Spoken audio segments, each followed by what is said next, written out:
तो आपको इतना सब कुछ मिला, 684 करोड़ रुपए भी तो मिल सकते थे।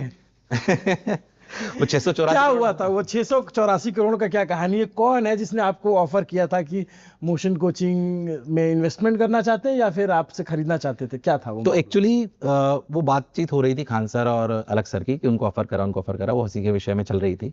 फिर बीच में एक बहुत सारी बातें मैंने बोली थी जो कट गई, फिर वो डायरेक्ट 684 करोड़ वाली ये बात आ गई। तो मैंने उसके बाद जो बोला था मैं वापस रिपीट करता हूँ और इस मंच के माध्यम से हाँ, सबको जो अनकट बात थी वो बता दो पूरी आप। बताता हूँ। और जो नाम लेके भी आज बताऊंगा कि वो डरने वाली इसमें कोई बात नहीं। कोरोना काल में ऐसा हुआ सर कि जब एकदम सब कुछ शटडाउन हो गया तो हमारी भी स्थिति आर्थिक रूप से थोड़ी कमजोर हो गई थी, क्योंकि इतने सारे लोग थे हमारे पास। उस समय 700-800 लोग, करोड़ों रुपए की भी सैलरी जानी होती थी, और तो डर लगता था।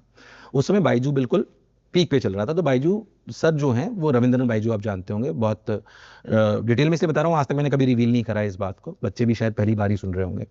तो बाइजू रविंद्रन सर का मेरे पास फोन आया और उस समय उनकी कंपनी बहुत वैल्यूएशन में थी, बहुत सारा फंड आ रहा था। उन्होंने मेरे को बोला, यार एज ए एजुकेटर मैं आपको अपने प्लेटफॉर्म पे लाना चाहता हूँ और मैं आपका मोशन का कंटेंट हमने देखा है, मोशन का कंटेंट बहुत बढ़िया है जेई नीट के लिए, आप बैकएंड पे पूरा सपोर्ट करो। तो उनसे मेरी बातचीत हुई, 1-2 घंटे मीटिंग हुई। तो फिर मैंने उनको बोला, यार मेरे को, उन्होंने बोला तेरे को क्या तकलीफ है? मैंने कहा, यार मेरे को है ना इतना पैसा पर मंथ और साल में चाहिए ताकि कोरोना चलता भी रहे तो मेरे लोग और बच्चों को कोई हिट। मैं इस मंच के माध्यम से उनका धन्यवाद देना चाहता हूं as a educator to educator. क्या उन्होंने सोच रखा था, क्या मुझे चाहिए? उन्होंने बोला तू ये बता कि तेरे को कितनी रिक्वायरमेंट है। मैंने बोला, सर मेरे को इतनी की रिक्वायरमेंट है। उन्होंने बोला, ठीक है डन। ये सच है कि मेरे को इतने की requirement, and because of that motion has grown to leaps, because of that financial support. I agree 100% to it.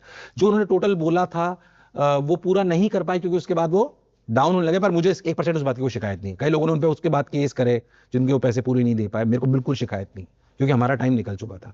और इस मंच के माध्यम से उनका धन्यवाद देता हूं। उनकी कंपनी डाउन है जो भी है, but as a educator Byju sir बहुत अच्छे व्यक्ति थे। मेरी उनसे बहुत बार बात हुई है, क्योंकि और वो बहुत अच्छे व्यक्ति हैं। मतलब ठीक है, कंपनी ऊपर नीचे एक अलग बात है, वो शायद इन्वेस्टर सर्कल में चले गए जहां पे वो एक मर्जर एक्विजिशन वाले फ्रेम में चले गए। I do not want to comment it.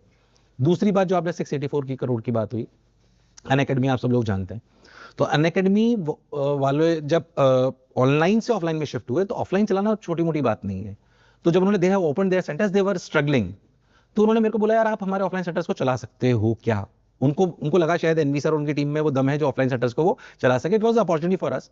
तो हमारी काफी दिनों तक उनसे बात हुई कि यार अनअकैडमी के सेंटर्स को हम लेकर उसको चला सके। तो उन्होंने फिर बोला कि आप मोशन को पूरा मर्ज कर लीजिए, हम आपको स्टेज दे देंगे। कंपनी की वैल्यूएशन उनकी बहुत ज्यादा थी। तब ये पूरी कहानी आई, तो उन्होंने बोला कि नितिन जी आप इतना पैसा ले लीजिए और आप पूरे ऑफलाइन सेंटर्स को अनअकैडमी मोशन मर्ज करके पूरा चलाइए।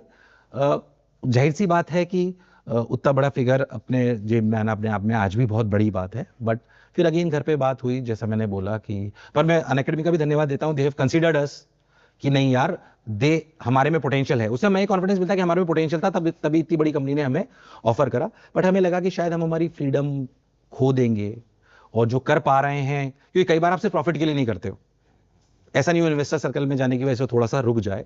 तो we have taken a conscious call कि हमें वो लेना नहीं है। पर मैं दोनों कंपनीज के लिए धन्यवाद देता हूं। एक और कंपनी जिसका नाम शायद मैंने आज तक नहीं, मतलब आज तक सब लोग जानते हैं, इनिशियल लेवल पे जो मुझे इस लेवल तक लाने के लिए थी, वो एक कंपनी थी जिसका चर्चा आपको याद हो तो अलग सर ने करा भी था कि मैं सर के लेक्चर देखता था। एक कंपनी थी कोरिया की ईटूर्स, जो शुरुआत में बहुत सालों पहले की बात है। तो उन्होंने हमारे लेक्चर्स लिए थे और उन्हें काफी फेमस करा था उस समय भी, क्योंकि हम बूटस्ट्रैप कंपनी है तो फाइनेंसेस को हमेशा मैनेज करने के लिए हमें बहुत मेहनत करनी पड़ती है। तो they have taken our lectures, उन्होंने उसको बहुत सर्कुलेट करा। तो हमें उससे दोनों तरीके से फायदा हुआ, फाइनेंशियली भी, और जो संस्थान को सुचारू रूप से चलाने के लिए चाहिए, दूसरा हमारे को एक पहचान दिलाने तो के लिए। अलग सर ने ये बात भी बोली थी कि 80,000 रुपए का लेक्चर आता था, ये सही वो बात है? नहीं नहीं, 80,000 रुपये का बिल्कुल नहीं आता था, 6,000 12,000 का ही आता था, शायद उन्हें गलत